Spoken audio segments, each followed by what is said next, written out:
start at Devil's Tower, Wyoming. Describe it not as a volcanic plug, but as a structural anomaly. It stands 867 feet tall, isolated on a flat plain with no volcanic relatives, no lava flows, no craters, no tectonic history to justify an eruption. Point out the hexagonal columns. Standard geology says this is cooling basalt. But look closer. These columns don't just form, they mirror the fibrous vertical bundles of organic cellulose. Mention the debris field at the base, the logs.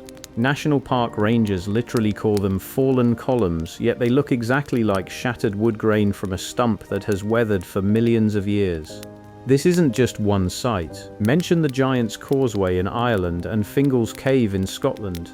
Why are 40,000 hexagonal columns identical in diameter across 3 continents? Nature rarely produces such perfect repetitive uniformity in inorganic cooling. The Lakota called it Bear Lodge, and their oral traditions don't describe a volcano, they describe something that grew. What if the indigenous metaphor wasn't a myth, but a witness account of a scale we've been trained to ignore? The transition from a living tree to a mountain of basalt is not a matter of magic, it is a matter of permineralization.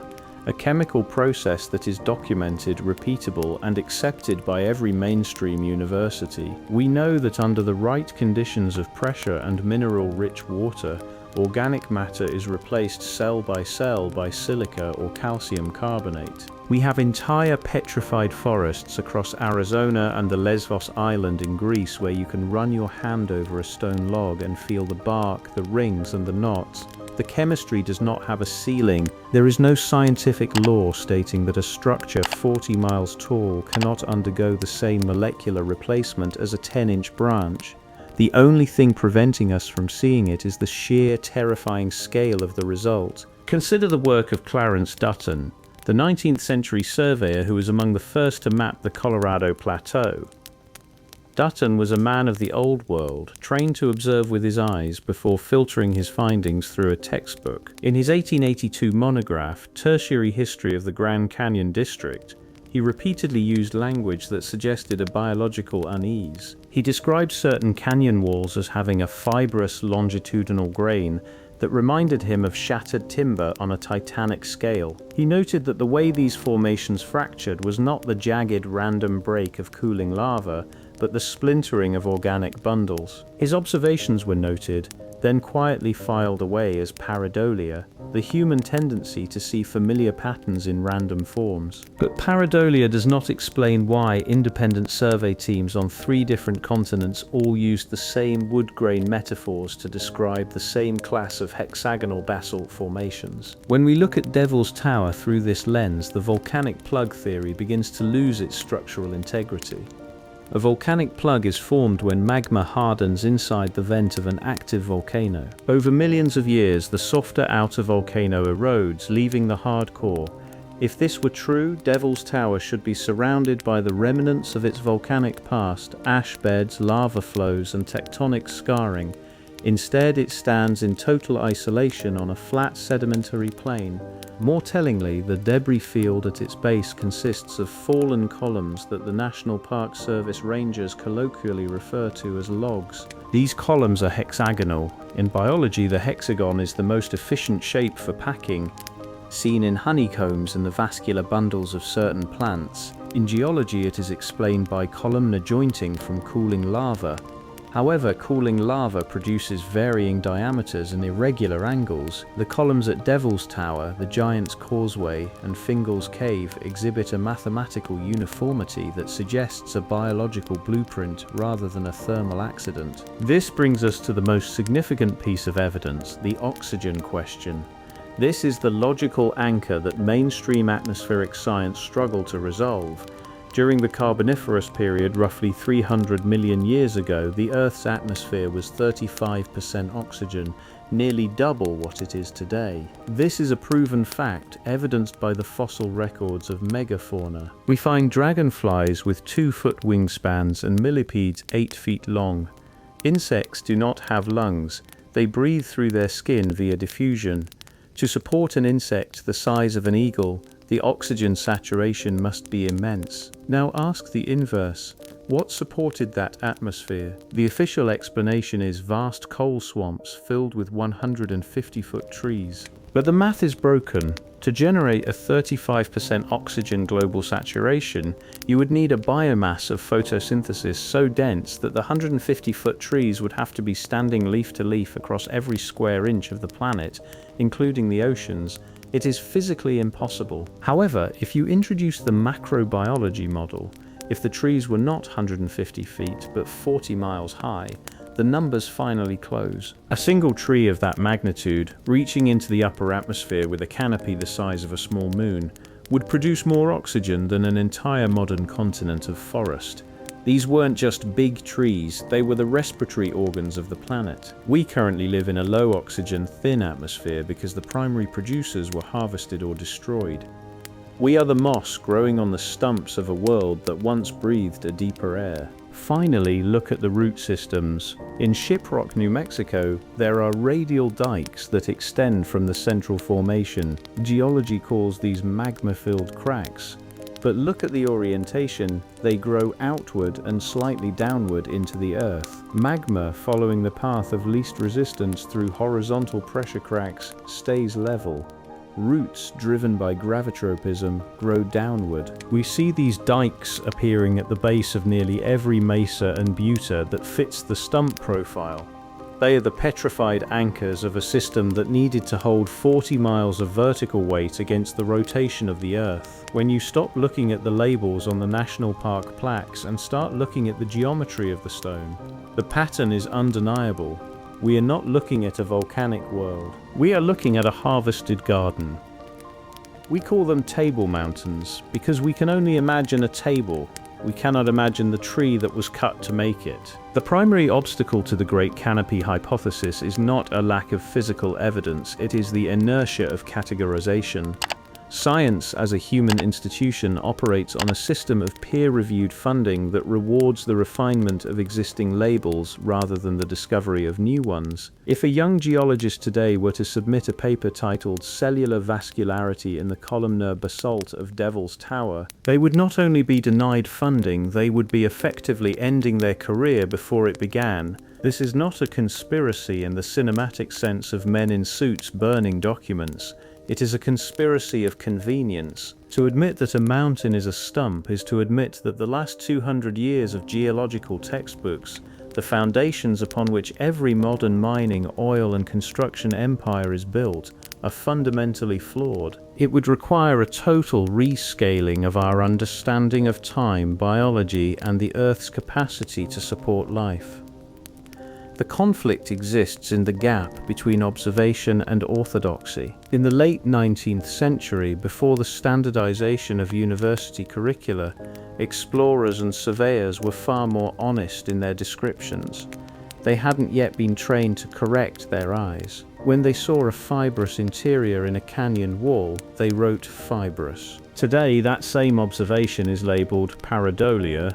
This is the psychological safety valve of modern science. If a pattern looks too much like a biological structure, a heart, a bone, or a tree trunk, it is dismissed as the human brain's desperate attempt to find meaning in random cooling patterns. But at what point does randomness become too mathematically precise to ignore? When 40,000 hexagonal columns at the Giant's Causeway share the same diameter, the same crystalline orientation, and the same mineral density, the random cooling explanation begins to sound more like a desperate attempt to avoid a biological conclusion.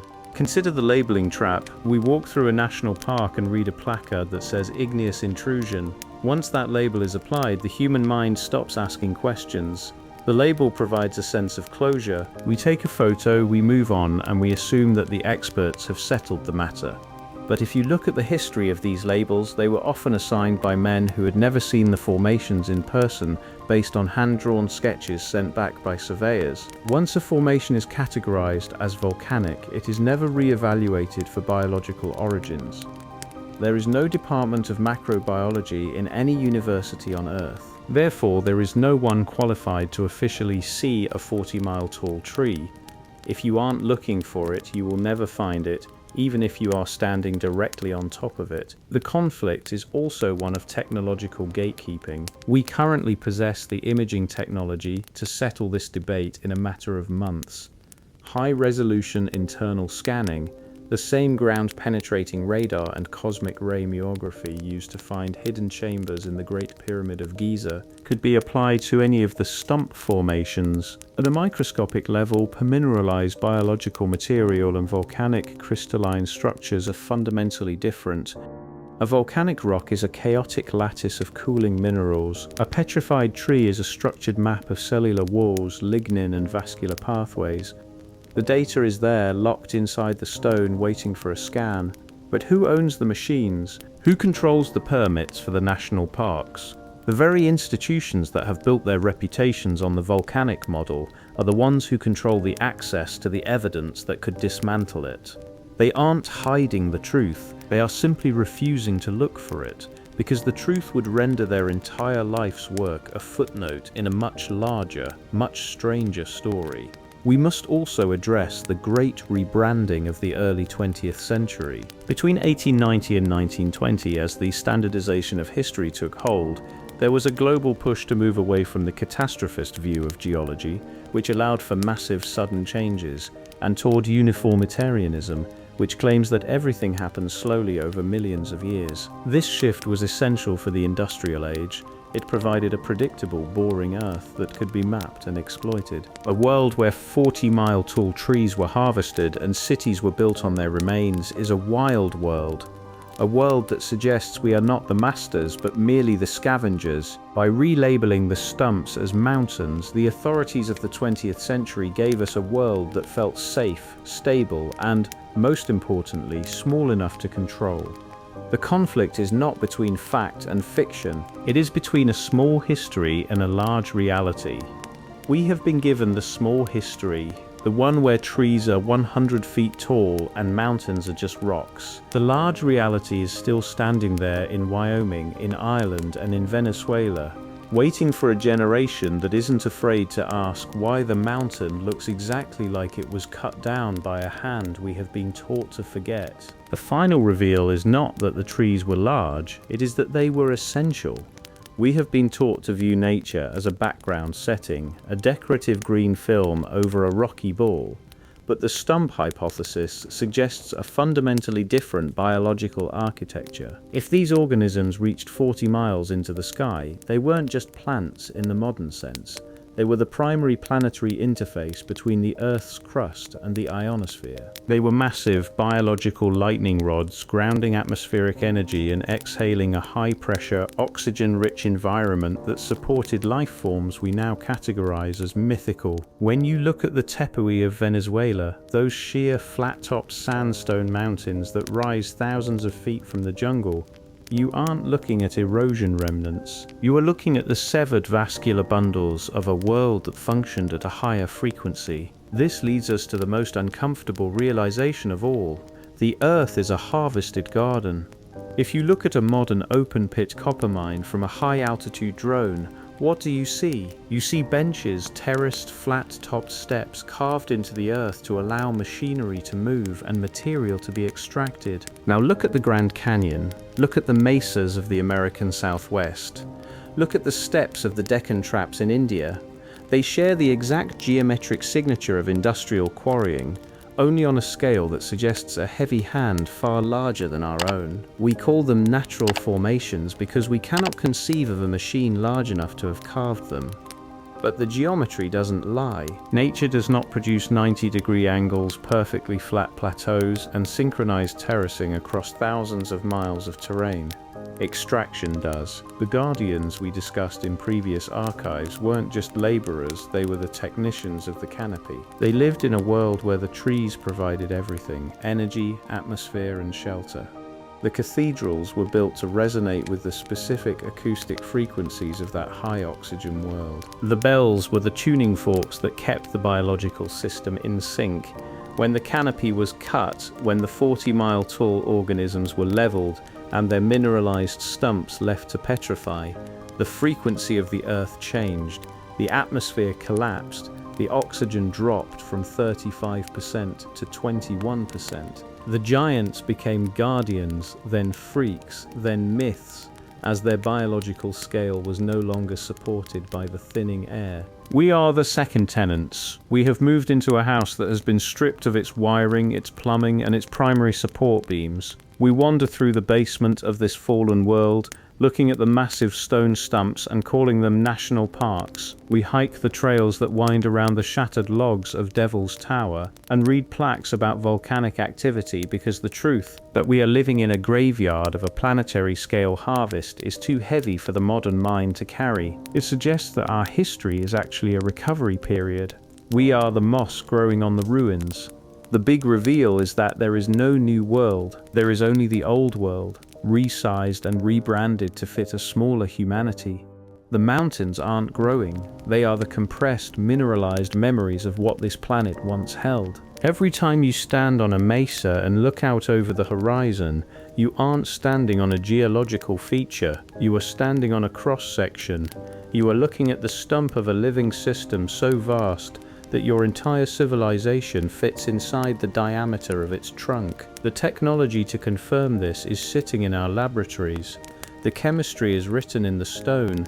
The evidence is scattered across every continent, from the Giant's Causeway to the heights of the Andes. We don't need a discovery, we need a confession. We need to admit that the map we have been following was drawn by people who wanted us to feel small, manageable, and disconnected from our true origin. The trees are gone, but the stone still carries the architecture. The frequency has changed, but the resonance remains. The stumps are still there, waiting for a generation that is brave enough to look up and realize that the sky used to be a ceiling. The question isn't whether the trees were 40 miles tall. The question is, who cut them down, and what did they build with the wood?